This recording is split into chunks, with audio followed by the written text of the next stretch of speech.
welcome to my channel. Today I'm actually going to be doing things a little bit in reverse. I wanted to show you how you can use Brusho with watercolour just to get a bit more life into the painting and to be a bit freer with it. A lot of people say about Brusho you can't be controlled, and that's true, but I would just want to show how you can get a little bit of control, and the way you do that is by where you wet the paper and where you leave the paper dry. So this girl's face I've done completely in watercolour, and I'll put the video of that at the end of this video, so of showing you how to do the actual watercolour, and I'll write all the colours there. So there are very few colours in here, but I will list those all on the demonstration later. But I just wanted to show you what I was going to do with the actual Brusho, as this was a more of a Brusho video. So she's completely dry now, and you might be able to see the pencil line of this wild hair, and also of quite a wild line around here really for, I don't know, maybe a fancy top or a scarf or even a blanket or something just ruched around her shoulders. So just the detail is in her face with the watercolour, and then we're going to be very, very loose with the Brusho. So think about your colours and what colours are going to go with her, but of course you can be as wild as you like. So I'm just going to wet the hair area. So I'll speed the video up at this point whilst I wet all this paper.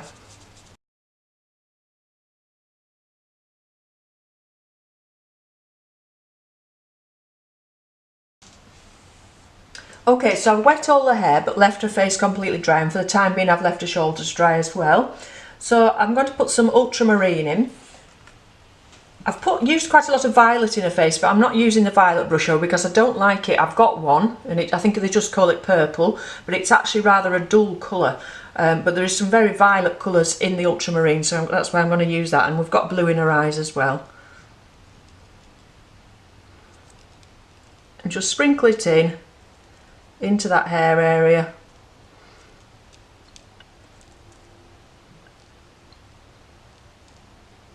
I mean, actually you don't really need that pencil line if you don't want to have that.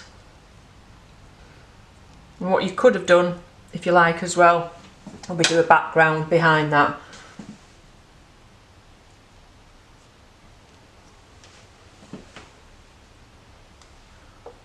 Okay, and then I'm just going to add as well some Gamboge.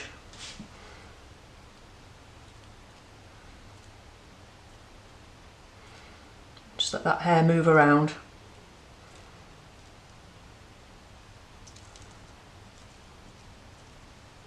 Any excess bits that are going, like these on the paper there, you can blow those off once it's dry, so don't be worrying about those. Now I'm going to get a slightly smaller brush now. I seem to have missed wetting the paper down here, so I'm going to just take the hair where it's drying out quite quickly. Take the hair right up to the edge of her face there and down.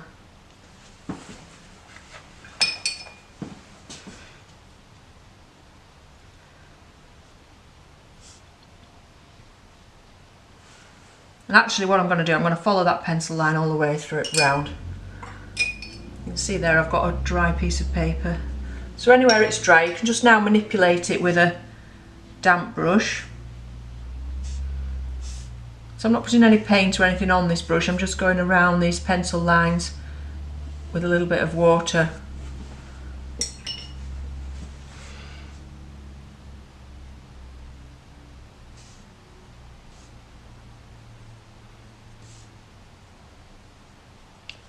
Again, I've missed getting that wet.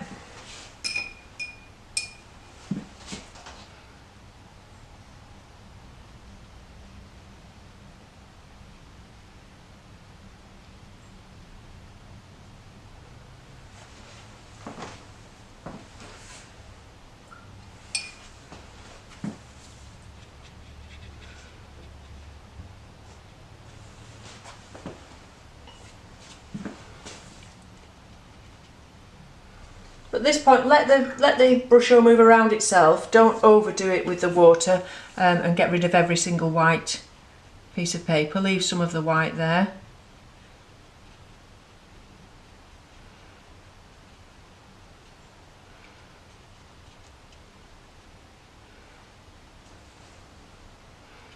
Just bringing that down to make it look more like it's actually attached to her head. some of those darker colours, because I did put a shadow on her head there where a fringe was sitting. Perhaps bring one or two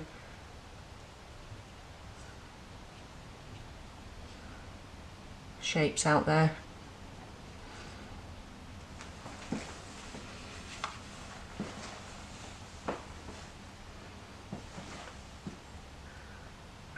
Now I'm looking at it, I'm feeling that we haven't gone far enough up at the top, so I'm going to actually bring that up a little bit. And this is something you can do with Brusho, you can just extend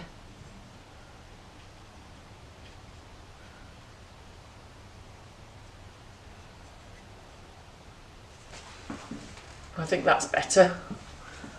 I want to go. Getting very big hair now.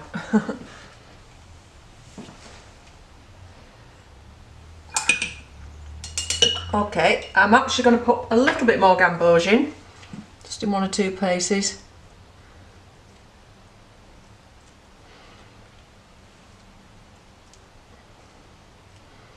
So as far as colours go, that's completely up to you and how dark you want to make it or how light. But less is more with Brusho. 2 or 3 colours at the most. Don't use more than 3 colours, you'll end up with it getting quite muddy. So now she looks quite top heavy because we've got all that dark colour up there and a face here. We need something down here. So I'm going to wet the shoulder area. Now you will see that there is some loose pigment around, so some of the colour from the Brusho is going to go into that. But don't worry. At this point you want to let it, you know, be fun and move around quite a bit.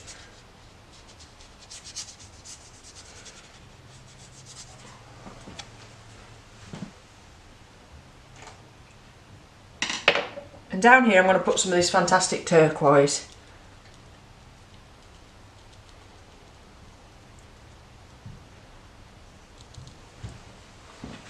And then just leave that.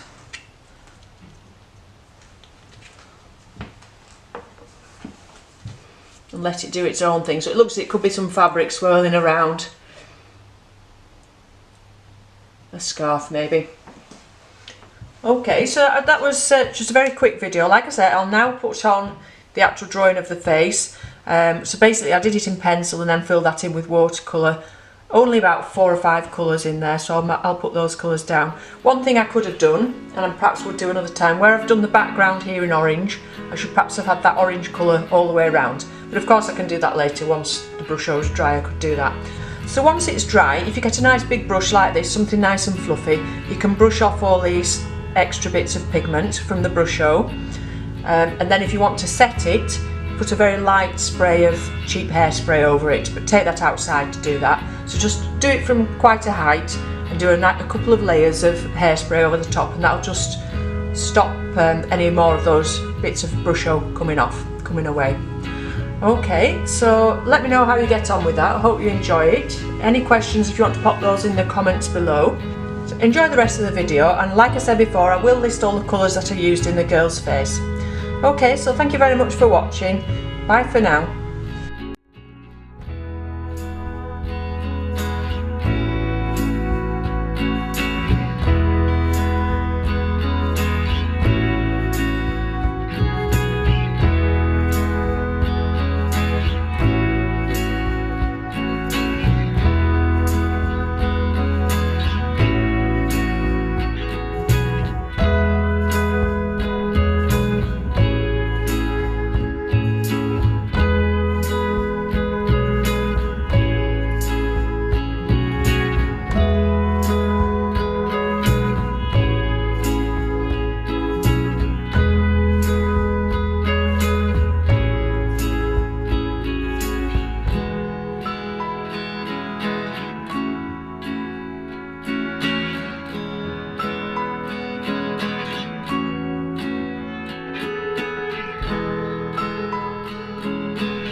Thank